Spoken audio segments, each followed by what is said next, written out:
안녕하십니까. 지비스터디 길번 아카데미 영어과 마설아입니다. 제가 이번에 발표하게 될 지문은요, 고등학교 2학년, 고등학교 1학년 2등급 이상을 대상으로 강의하도록 하겠습니다. 네, A의 첫 번째 지문부터 먼저 보시면 이제 2학년 응용 어법 문제인데요. 주제부터 먼저 적고 시작하도록 하겠습니다. 게임에 대한 지문인데 학생들의 학습뿐 아니라 학생들의 사회성까지도 게임이 도와준다는 지문이거든요. 네, 그래서 학습뿐 아니라 사회성도 도와준다는 그 지문이고, 네, 처음부터 같이 보도록 하시겠습니다. Today we use games to teach everything from math and science to languages and history. 오늘날에 우리는 게임들을 사용합니다. 모든 것들을 가르치기 위해서 수학이나 과학부터 언어 그리고 역사까지. 그래서 게임에 대해서 우리의 활용도를 전체적으로 지문이 설명을 해주고 있는데요. 그래서 초반 부분에는 Game-based learning is a growing movement among educators to integrate educational games into the classroom. 그래서 게임을 기반으로 한 학습들이 점점 이제 자라나고 있고 많이 생성되고 있고, 그리고 educators 이런 교육자들도 integrate 통합하고 있습니다. 이런 교육적인 게임들을 수업에서 활용하고 있다라고 해서 학습적인 면에서도 교육자들이 게임을 활용하고 있다라는 걸 설명하고 있습니다. 그 다음에 그 밑에 보시면 이제 게임이 또 많은 것들을 학생들한테 가르친다고 하는데 학습뿐만이 아니라 playing any game that involves more than one person teaches kids 팀워크, 이따가 이 지문은 다시 해석을 해볼 텐데요. 이런 게임을 하면서 학생들이 이제 팀워크도 배우게 되고, 또 이런 컨닝을 하게 되면 그 결과 어떻게 되는지 그것도 배우게 되고, 그리고 좋은 팀 플레이어가 되는 방법, 이기던지 지던지 간에 좋은 플레이어가 되는 방법들도 게임을 통해서 학습할 수 있다는 내용입니다. 그 다음 밑에 지문에 이제 보시면, 그런데 이런 모든 게임들을 이 모든 것들은 우리가 아이들한테 가르쳐야 되는 게 있는데, 바로 협동하는 방법과 그 다음에 fairly니까 공평하게 경쟁하는 것들이거든요. 이런 것들이 practice니까 연습이 필요하다는 거예요. 학생들이 왜 지고 나면 울고 그렇잖아요. 그래서 아이들은 인간들은 aren't naturally good at losing, 지는 것에 본성적으로 잘 하지 못한다. 지는 걸 잘 하지 못한다. 그래서 그들이 이제 눈물을 흘리거나 소리를 지르거나 이제 등등 것들을 나열하고 있고요. 그래서 마지막에 보시면 이제 요점은 게임을 같이 하는 것은 이제 아이들한테 소셜리제이션, 사회성도 마찬가지 길러준다 하는 지문입니다. 지문 정리는 그 정도로 해주시면 될 것 같고요. 그다음 첫 번째 지문의 체크 포인트부터 먼저 잡도록 하겠습니다. one persons라는 부분을 우리가 person도 사실은 복수로 s를 뒤에 붙일 때가 있긴 한데, 여기서는 한 사람 이상이라고 해서 그럼 one persons를 one person으로 바꾸는 걸로 체크 포인트를 잡도록 하겠습니다. 여기서는 이게 one persons를 one person이라는 단수 취급으로 하는 것으로 바꾸도록 하겠습니다. 그 다음 두 번째 체크 포인트 바로 가도록 하겠습니다. 여기서 일단 제가 해석을 먼저 해보면, 그것은 허락합니다. 그들에게, 여기서 말하는 그것이라는 건 이제 게임을 하는 것을 말할 것이고, 아이들한테 허락해줍니다. 안전한 장소를 연습하기 위한, get along이니까 같이 지내는 거, 잘 지내는 거, 그 다음 규칙을 따르는 거, 그 다음에 패배를 했을 때 어떻게 아름답게 우아하게 하는지를 배우는 것이라는 지문이거든요. 제가 이번 지문에서 체크 포인트를 잡은 부분은 practice for getting along을 여기에 practice 뒤에는 우리가 동명사를 쓰도록 되어 있기 때문에 굳이 for를 쓰지 않고 바로 getting으로 넘어가는 것으로 체크 포인트를 잡도록 하겠습니다. 그 다음 두 번째 지문 가보겠습니다. 네, 두 번째 지문에서는 이제 주제부터 먼저 잡으면요, 서린이라는 이제 발레를 배우는 학생에 대한 지문인데, 여기서는 성공에는 고통이 따른다는 교훈을 제가 주제 지문으로 잡았고요. 위에서부터 해석을 조금 보면요. Sarin tried to do a pirouette in front of her mother but fell to the floor. 여기서 말하는 pirouette라는 거는 이제 발레 동작 중에 한 가지로 생각이 됩니다. 그래서 그녀의 어머니 앞에서 발레 동작 중을 하려고 노력을 했는데, 근데 바닥에 이제 쓰러졌다, 떨어졌다, 이 정도로 하면 되겠고요. 그 다음에 어머니께서 이제 일으켜 세우려고 도와주셨고, 그 다음에 뒤에 그녀의 어머니가 그녀에게 이야기를 했을 때 그녀가 더 연습을 해야 된다라는 지문이고요. 여기 이제 체크 포인트가 들어간 지문이라 조금 이따가 해석하도록 하겠습니다. 자, 그런데 여기서 이제 서린이 was almost in tears니까 거의 울 뻔했다, 거의 울었다. 왜냐하면 그녀가 굉장히 열심히 지난 주 동안 연습을 했고, 그런데 이제 향상이 되지 않기 때문에 울었다는 지문이에요. 근데 이제 여기서부터 어머니의 조언이 이어집니다.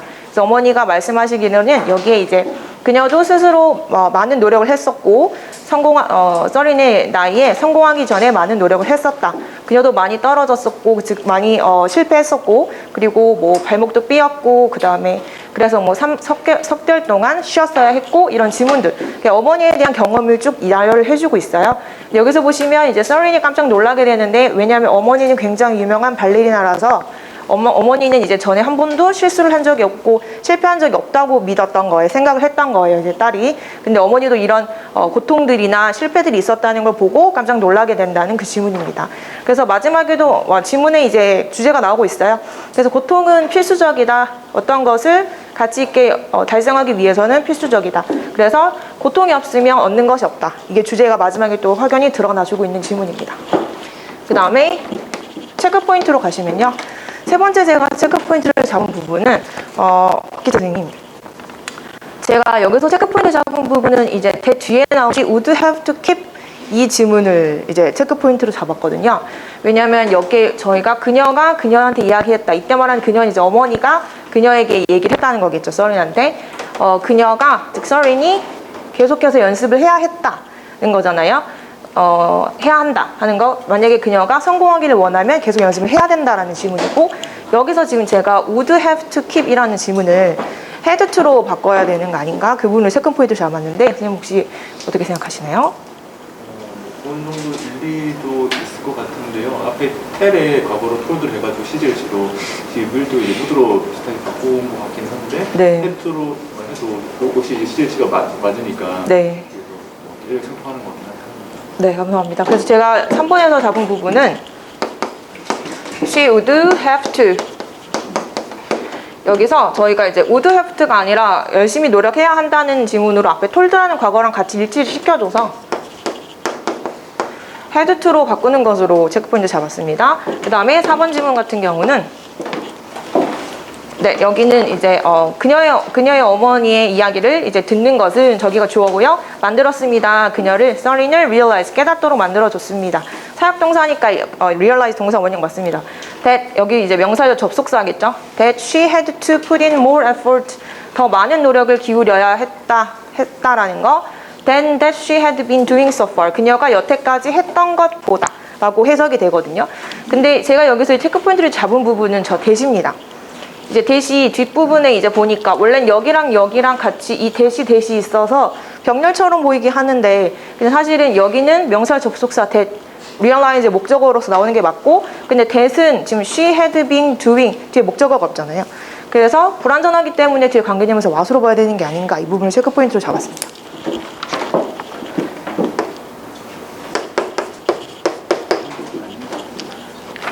네, 제가 잡은 체크 포인트는 여기까지고요.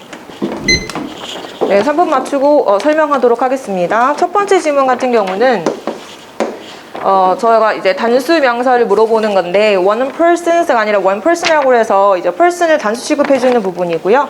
네, 명사를 물어보는 질문이었기 때문에 첫 번째는 이 부분은 one person이라는 단수 취급해주는 명사로 바꾸도록 하겠습니다. 그 다음에 두 번째 질문 같은 경우는 네, 두 번째에서는 저희가 practice라는 동사의 뒤에 목적으로 취하는 게 투부정사인 동명사인지를 물어보는 문제였고요. 그래서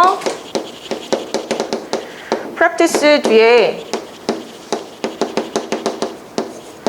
for getting이라고 되어 있는데, practice는 뒤에 동명사를 목적으로 바로 취할 수 있기 때문에 굳이 for이라는 전제가 필요 없는 부분입니다. 그래서 여기서는 for를 없애는 것으로 적도록 하고요. 그 다음에 세 번째 질문 같은 경우는 자, 여기서는 이제 앞에 told라는 동사랑 같이 시제를 일치를 시켜서 이제 가정법처럼 이제 보이면서 would가 들어가서 말이 맞는 것처럼 보이거든요, 사실은. 근데 조금 더 자세하게 살펴보면 그녀가 그녀한테 이야기했습니다. 그녀가 더 열심히 계속해서 열심히 노력을 해야 한다고, 만약에 그녀가 성공하기를 원하면 이라고 해서 뒤에 would have to라는 지문을 굳이 would have to로 쓰지 않고 시제로 같이 일치시켜서 had to라는 걸로 바꿔주는 걸로 포인트를 이제 잡았고요. 그 다음에 마지막 질문 같은 경우에서는 관계대명사를 물어보는 질문입니다. 그래서 관계대명사 what 같은 경우는 시험에 많이 출제가 되기 때문에 doing이라는 것은 뭐뭇을 하다라고 해서 뒤에 목적어가 나와야 되는데 지금 없는 상태잖아요. 그러니까 what이 아니라 여기 뒤에 불완전을 취하는 관계대명사 what으로,